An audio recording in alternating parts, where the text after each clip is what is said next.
how am I supposed to follow that?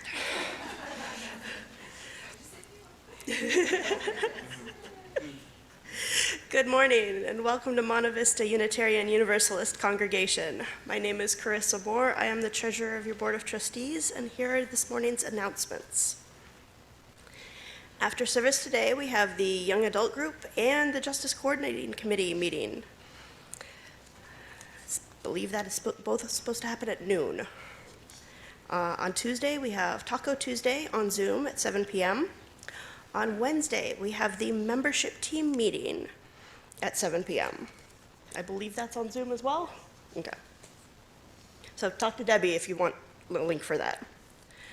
Upcoming, so mark your calendars. Saturday, March 9th, we are having our Labyrinth dedication ceremony and vegan chili supper at 5 p.m. right here. On Sunday, March 17th, we are having our pledge drive kickoff. There will be more details coming soon on that one. Also, committee members, committee chairs, your budget request forms are due on the 17th as well. And don't think I won't call you out on that. On Sunday, March 24th, we will have our new members class after service, if anyone is interested in attending. Then on Sunday, May 19th, will be our annual meeting of the congregation, where we will vote on our budget and on our new board members. So make sure you are here for that. And then in June, on the 7th through the 9th, is our retreat weekend at Camp de Benneville with the Pacific Unitarian Church. So that sounds exciting. I'm actually kind of looking forward to that one myself, but all right. And now I will turn it over to Reverend Maggie. Thank you.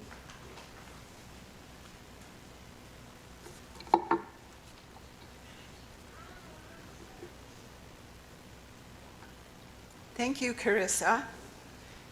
And good morning. What a lovely group. It is so good to be together this morning. We open our service with a ringing of the bowl. We ring it 3 times. Honoring yesterday, celebrating today, and awaiting tomorrow.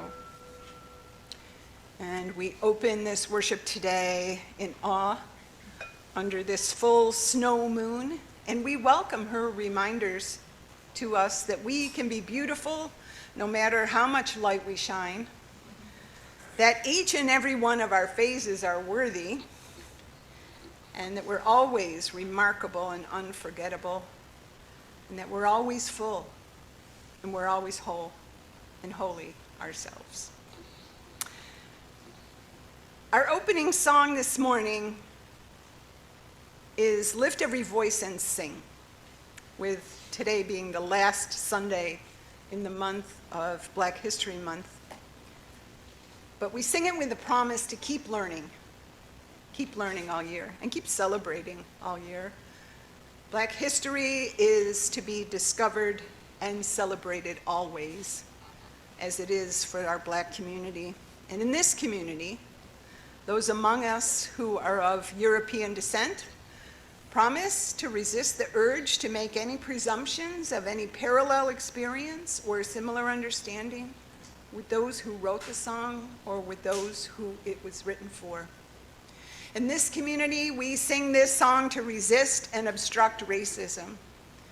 And in this community, we celebrate the hopeful expression of resistance that's reflected by our African American relatives, friends, and colleagues.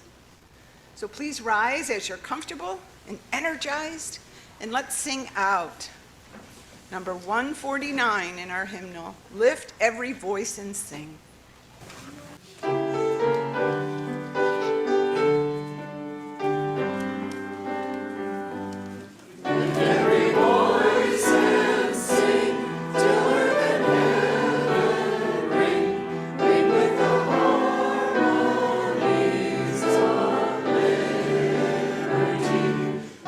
Rejoicing rise as the listening stars, let it resound.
seated.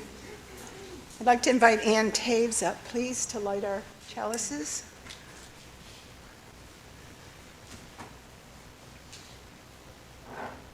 And as Ann lights our chalice, let's hear these words that are inspired by Odette Fulbright Folsom.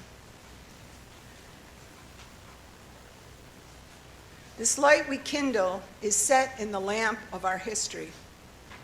We inherit this free faith from the brave and the gentle, the fierce and the outspoken, the open hearts and the discerning minds of those who have come before us. So let us be worthy inheritors of this faith. And as we tend it through our service and our growth, may we pass it boldly to a new generation. I invite you to stand again. Ready? We're going to sing Spirit of Life and then remain standing as we read our covenant together.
One of Jeannie Coates' favorites, and I'm really sad she couldn't be here to sing it, but I hope you're here on Zoom or watch the recording and we can leave that one in.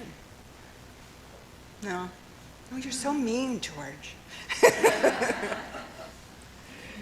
We missed our covenant because it was among the slides that didn't want to project themselves today. So let's just remain seated, but let's read our covenant together. I think it's important. We affirm that love is the greatest purpose of this congregation.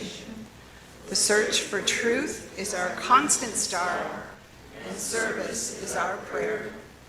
We pledge our hearts, minds, and hands to challenge injustice with courage, to make us for a healthier planet, and to live out our Unitarian Universalist values every day as beloved community. Thus do we covenant with each other and with all that is sacred in life. Robert, I'd like to invite you up, please, for our wisdom tale, our time for all ages. Robert Tidwell is our Director of Lifespan Religious Exploration, and he has a story for us today before we sing the children out.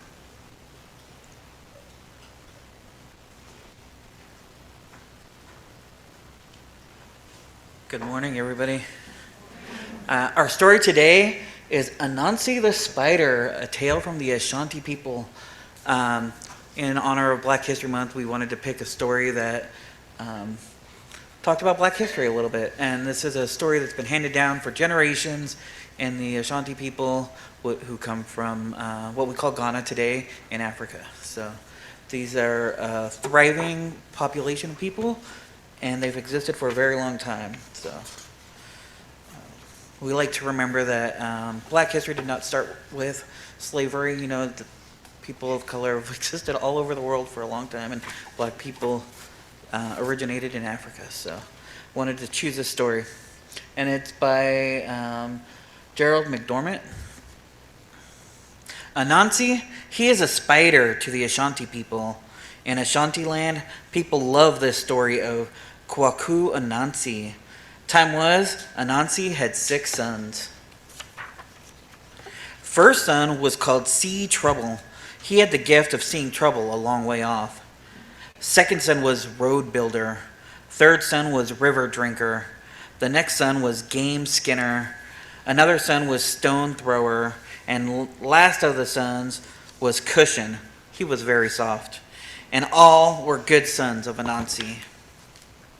One time Anansi went a long way from home, far, far from home, and he got lost. He fell into trouble. There's a beautiful illustration that I can't show you of a fish swallowing Anansi. Back home was son See Trouble. Father is in danger, he cried. He knew it quickly, and he told those other sons. Road Builder son said, "Follow me," and began building a road. Off he went, making the road. They went fast, those 6 brothers, gone to help Anansi. Where is father now? Fish has swallowed him. Anansi is inside fish. River drinkers took a big drink from the river. No more river. The fish is on the riverbed. Then Game Skinner helped Father Anansi as he split open the fish. More trouble came right then. A bird is flying above. It was Falcon. It took Anansi up in the sky. Quick now, Stone Thrower. The stone hit Falcon. Anansi fell through the sky. Now Cushion ran to help Father. Very soft, Anansi came down. They were very happy, that spider family. All home again that night, Kwaku Anansi found a thing in the forest. What is it? A great globe of light? Oh, mysterious and beautiful, I shall give this to my son, said Anansi, to the son who rescued me. But which son of 6? Which deserves the prize? Naomi, can you help me? Oh, Naomi, called Anansi. For Ashanti people, Naomi is the god of all things. Anansi asked this of Naomi, Please hold this beautiful globe of light until I know which son should have it for his own. And soon they tried to decide which son deserved the prize. They tried, but they could not decide, and they argued all night. Naomi saw this. The God of all things, he took this beautiful white light up into the sky. He keeps it there for all to see. It is still there. It will always be there. It will be there tonight. Thank you. And now if the kids can come up and get our chalice, we can go back to our classroom. You guys can sing us out. Come on, Riley.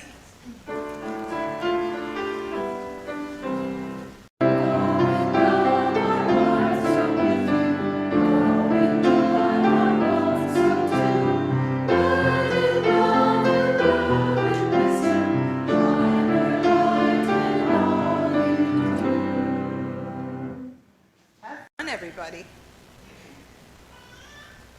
Yeah. I love that sound. As a spiritual community whose North Star is its mission of fellowship, service, justice, spiritual growth, and education, we, to quote Maddie Scully, put our money where our heart is. One way that we do that is to share half of our offerings that are not designated to annual pledges with an organization that aligns with our mission and our ethic. So for the month of February, our Share the Plate offerings are being shared with our Kalapayan Partnership Fund, a purpose that cannot be more local and also more worldwide. I encourage a deeper generosity for our commitment to this relationship that is nearly 20 years old now. My passion for that springs from my support for the education of the Kalapayan children that I met on my visit there with them in July. So for me, there is no other justice work, no other passion, no other fundraising effort that brings more benefit to more people that we're connected with than our support, your support, for the education of these beloved ones, our Filipino relatives, the children of this faith that we love, that we're fortunate to partnership with. So now, while we enjoy Lily's beautiful offertory, I invite those in the sanctuary to please come forward with your generous offerings. And it is with very deep gratitude for the many gifts that are offered in this community that our offering will now be offered and received. Some magic in that Starbucks cup today. Right, Frank? Did you put the magic in? You did, good. Yeah.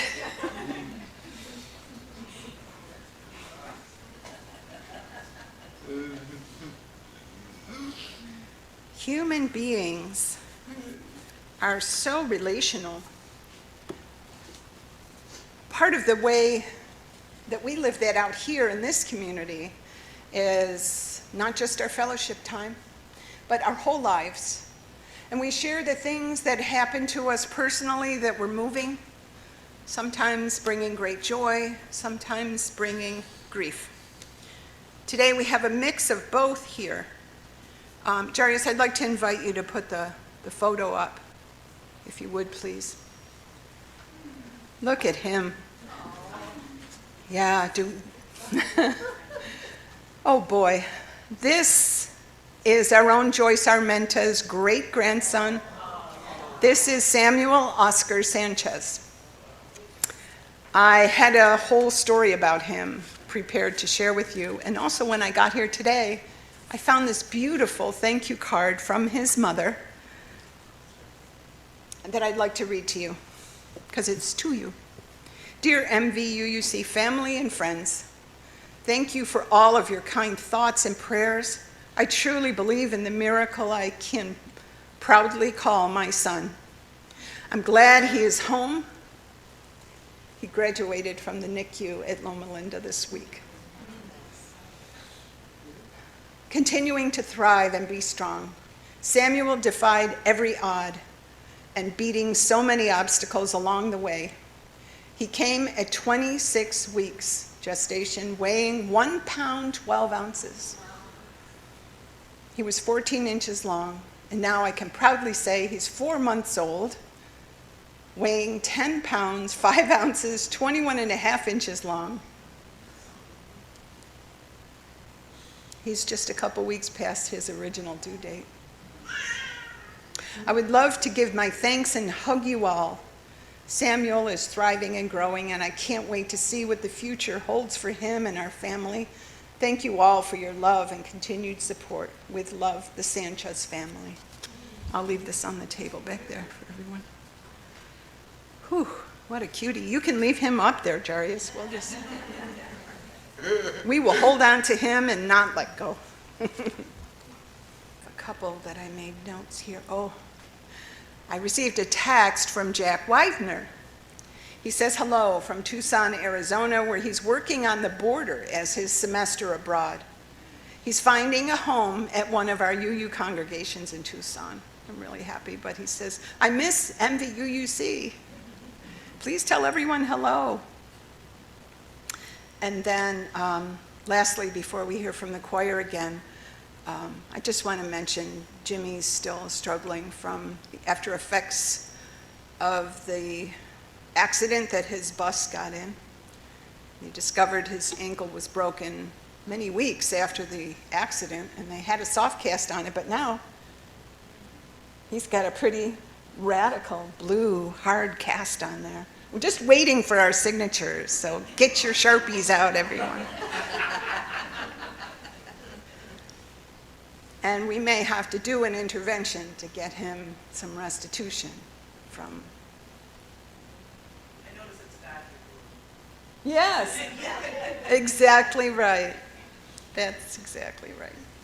Okay, so thank you. And please relax into your seats as we enjoy the choir.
That was so beautiful.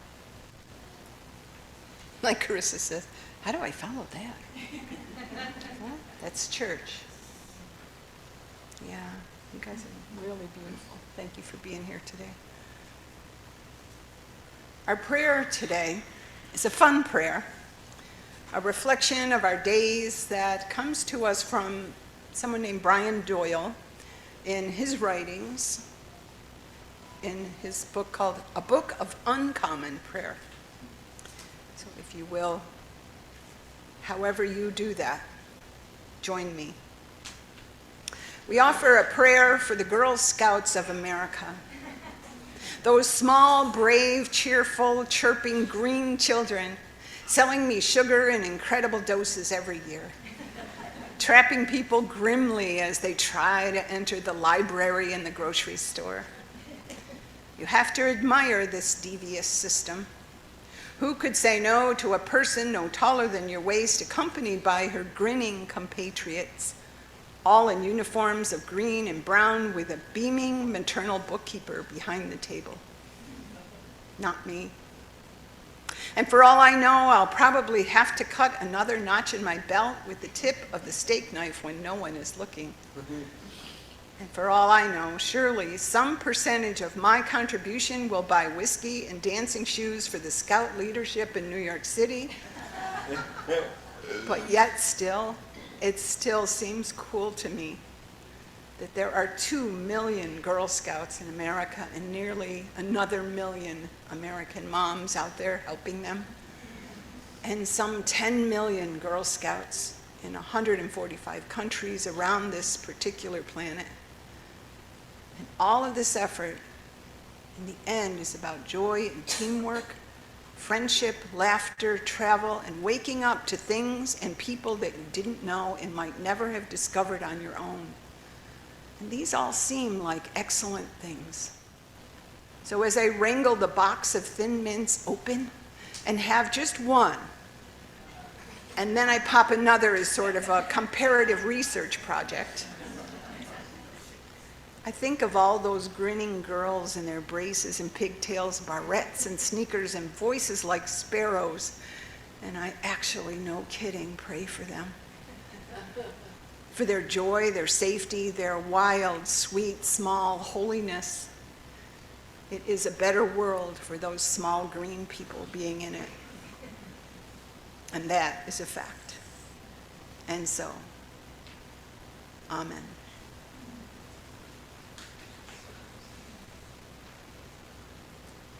Let's enjoy a little time of some shared silence together.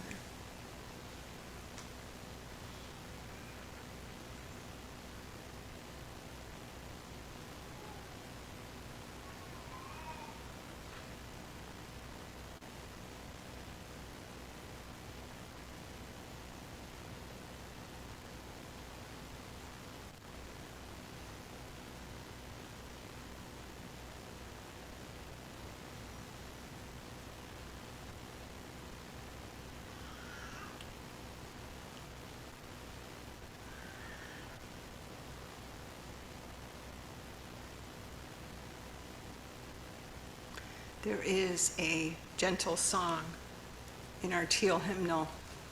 It's number 1047 if you have one with you and you're using it to follow the music. It's called Nada de Turbe.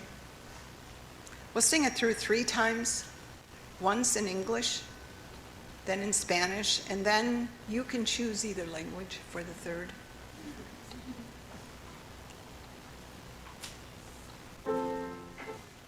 Beautiful. Thank you.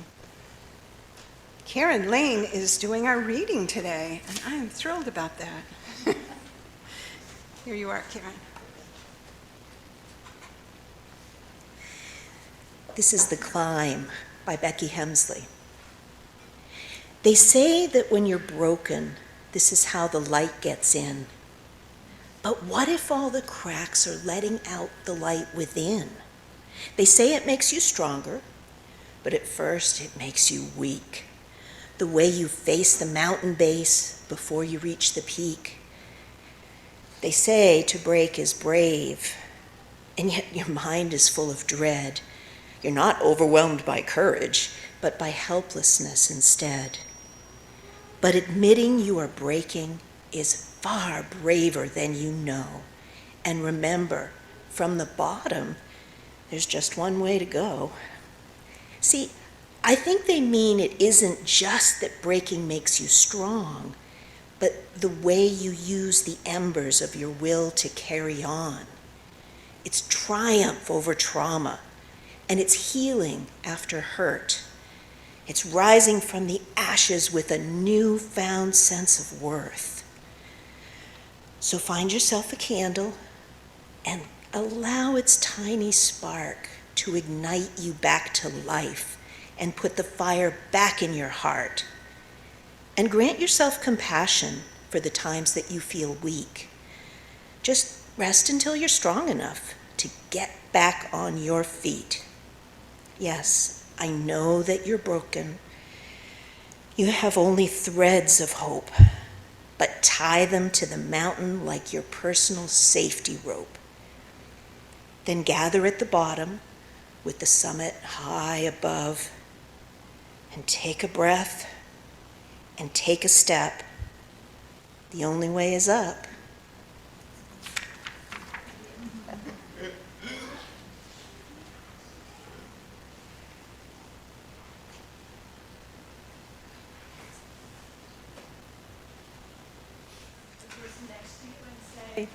You raise me up.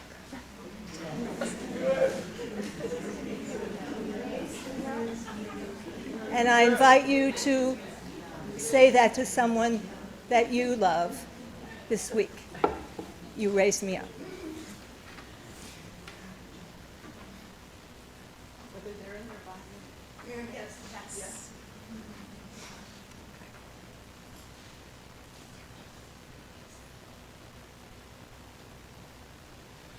Thank you so much, Jill. We just put that together in a couple days. So. But she has sung it many times before, but I just added it late to the service. Jarius, this mic is saying bad things. Yeah, okay. When I was a child in the 60s, my siblings and I would go out into the dark on rainy evenings and try to capture earthworms that we called night crawlers. Our grandfather, Mom's dad, used them for fishing bait, and he would pay us a penny apiece for them. Pretty good income for an 8-year-old in 1964. But Grandpa was always serious when we'd present our catch for his inspection, because each and every worm needed to be assessed for quality. The unusable ones that were not suitable for fishing were also not suitable for payment. Or at least that was his judgment as he sorted them. But somehow we each took home the same payment every time. A quarter went a lot further in those days. Grandpa enjoyed taking the time to teach us how to capture them just so, to hold them gently, and maybe to let them go back into the earth rather than pinch them or worse, break them. But I see myself as that child, holding on to that one huge night crawler like it was a lifeline. And I wanted Grandpa to say, wow, I wanted that penny. And I didn't want to let go until I was putting the biggest worm ever into the bait box that we would be taking to him. Maybe you have childhood memories that captured an image of the earliest conscious choices of holding on and letting go, and the unconscious needs that lure us in either of those directions. I needed my grandfather's blessing, and I was willing to tug on that worm to get it. But what I didn't realize was that by tugging on the prize-winning worm for my own needs, it ended up being rejected for pinch marks that left it lifeless. Rumi tells us, and we see his words in our centering thought for today, that life is a balance of holding on and letting go. And maybe it's not keeping the holding in balance with the releasing so much as it is instead a keeping of each of them in balance with the living out of our life every day. Because there's no question that we've all had times when holding on for dear life and giving it everything we've got was required in greater proportion in order to make us able to take any step forward. And other times when letting go of something or someone was our only option, and it took up our whole day, even if it was the last thing we wanted.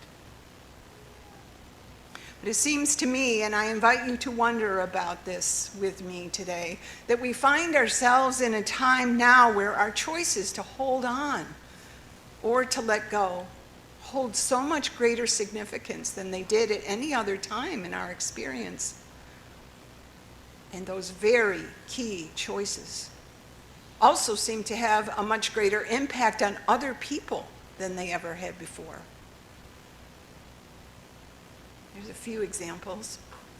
Reducing our carbon footprint requires a letting go of many of our favorite things, but each of us must do our best to do that as the planet continues to warm.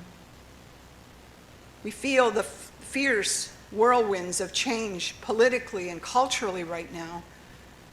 It supports anyone's hesitancy to step toward the changes that we see and agree are needed. And we feel sad to see so many holding on to the past rather than embracing the change that will work to shift things toward good. It's been proven, we see it. But no. The lifestyle changes everywhere on earth right now can cause us to hold on too tightly to our own ways that we're accustomed to, but only for our own comfort. Are we holding on to habits and perspectives in our lives that most likely we haven't even examined? Maybe we could be brave enough to ask someone close to us to tell us what they think. Do we hold on to the old ways and resist the letting go of them? Do we hear ourselves saying, "We're doing it this way"? Do we allow change to come in gently? Or do we see any amount of it as a tsunami? And oh, we must ask how much our attitudes toward any change can shape the impact of what that change brings. Yes. We each have our own individuated path, our own charge from the divine to do our own to-do list, to work through the things that we're being able and asked to let go of, or the things we're being asked to hold closely. And as those who stand tall within the collective of humanity, we can remember and we can remind one another that if we're able to endure the letting go that is being required of us all right now, even with a slight sense of allowing, and if we can even slightly allow our holding on to bring us to a place of calm, rootedness, and grounding, then we will allow our nervous systems to rest long enough so that we can think more clearly and heal a bit and find a place of green pasture. And we can be ready for the holding on and the letting go that we will be asked to embrace in the times yet to come. Our personal and community spiritual practice is becoming more and more important for our individual and our congregational wholeness. As your minister, I have the ponderous task to voice what I've heard many of you profess. Things might just get a bit harder before they get easier. So let's revisit our time together before Kusala's visit last week, when we worked with the image of our healthy heart's function as a metaphor for the important balance between the active and the passive functions of a whole and healthy, beautiful spiritual life. The systolic reading of our blood pressure measures the pressure when our heart pumps or contracts, pushing that oxygen-rich blood out of the heart, sending it to the organs that need it with its yang energy that is active, positive, pushing, action. It represents light and fire, the sun, and masculinity.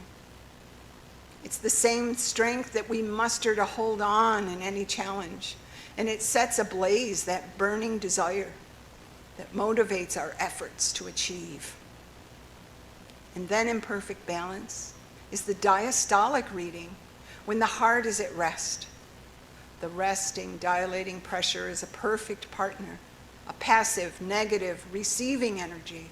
It represents the darkness, the water, dilation, the moon, femininity, the ways we let go of undue pressure and open to new ideas and to sense a new way of thinking.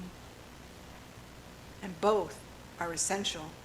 And together in perfect balance, we're taught the ways of the heart, the ways we can best be walking through our curiously unusual days, holding on and letting go as healthy, balanced, loving humans, working hard to make a difference and opening up to the calling of our best way forward.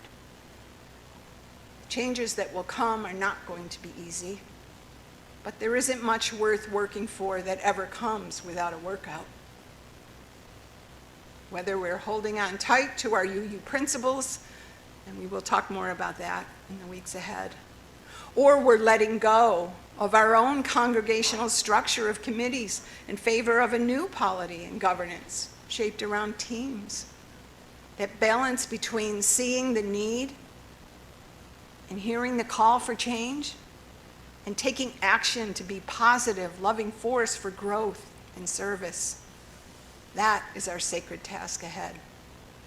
And we will do it together. Peace, salam, and shalom, and blessed be. Let's stand and sing together our closing, our sending song, number 1015 in the Teal hymnal. We sing this before as we close, and I just love it, the way it helps us to know we can. I know I can.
Beautiful. Thank you. So, Anne, if you would come forward and extinguish the chalice. Let's read these words together. They're in your order of service, and they might pop up on the screen. There we are. As we close our time together and extinguish our chalice flame, may we remember to be kind, be brave, be just, be merciful, be hopeful. For when we do, we keep the chalice flame as a guide for our lives until we gather to light it again in this sacred place where we belong.